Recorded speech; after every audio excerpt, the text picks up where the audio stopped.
Hey everybody, today Rahdo runs through yet more corrections. Oh, I do apologize for being such a dolt sometimes, and yet here I am, hat in hand, if I had a hat, asking your forgiveness as I point out particularly silly goofs that I made in recent videos. And once again, these are not pointing out when I just forgot to pay my in-game taxes or took an extra turn. These are the ones where I actually got rules wrong on the off chance you're trying to use my videos to learn how to play games. So without further ado, let's jump right into it.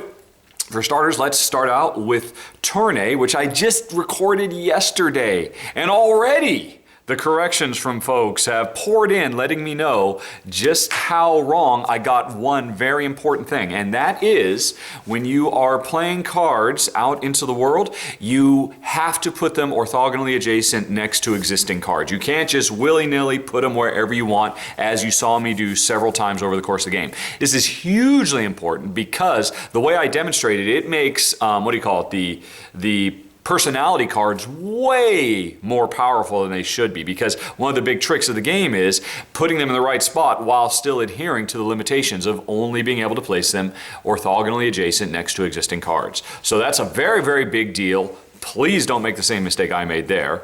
Also, one slightly smaller thing, I don't think I actually said this one way or the other, but I did incorrectly fight events. Normally, if an event has not already triggered, you cannot fight it. You cannot get rid of it. And I believe I did do that once or maybe twice, where, so until a coin has appeared on those events, you can't get rid of them. So just FYI, I goofed that up also. And that was it for Tournay. Next up, Study in Emerald. I already did another correction, but here's another one that somebody has subsequently pointed out to me. And I didn't realize this when I had actually played the game. And that is, in your starter deck, you have cards that let you do assassinations.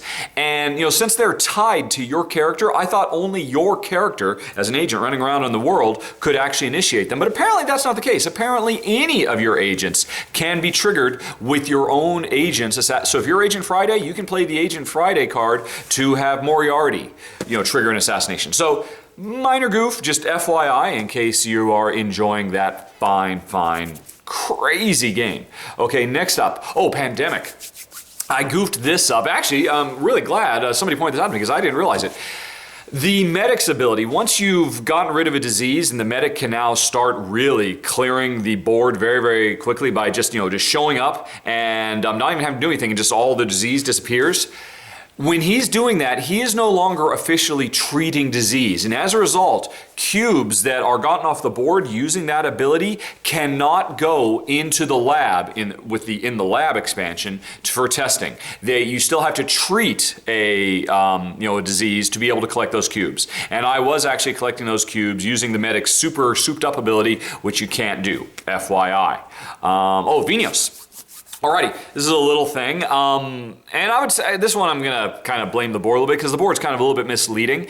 The board makes it appear that you can only sell or export one wine per action, because in some places the board is very, very clear about, okay, here's how many you can do for this and this and this.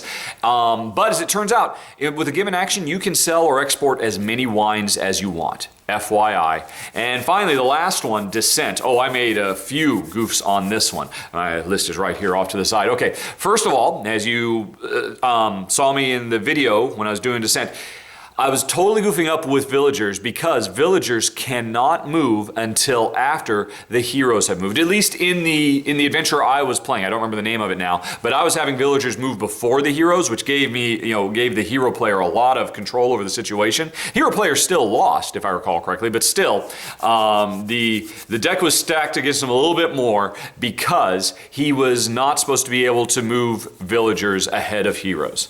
Next up. Well, actually, these both two are related to the same thing.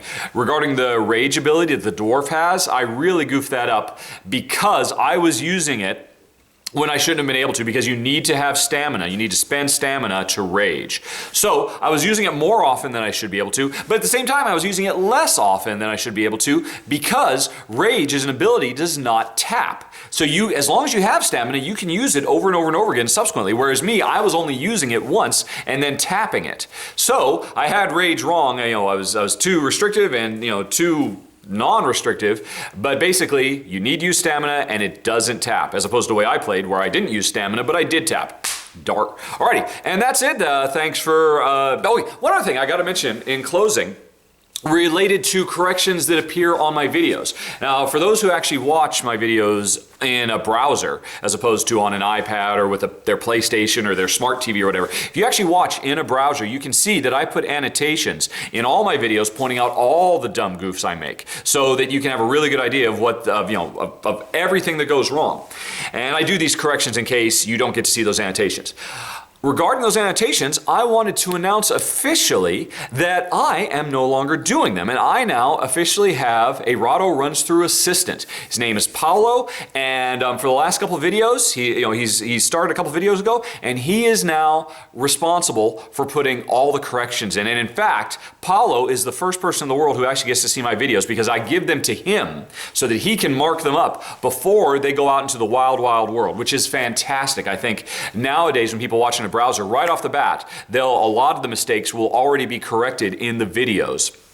And if I miss some, and heaven forbid Paulo miss some, he will be going through after the fact, as always, and adding more notes. So I just want to say a special shout out and huge thank you to Paulo for making my life so much more pleasant. Because boy, that was the one thing about doing these run-throughs I hated, was having to do all those annotations. Paulo is on the ball. He's doing a great job, and I want to welcome him on board officially and say thanks very, very much for all the help he's going to be giving me over the coming year.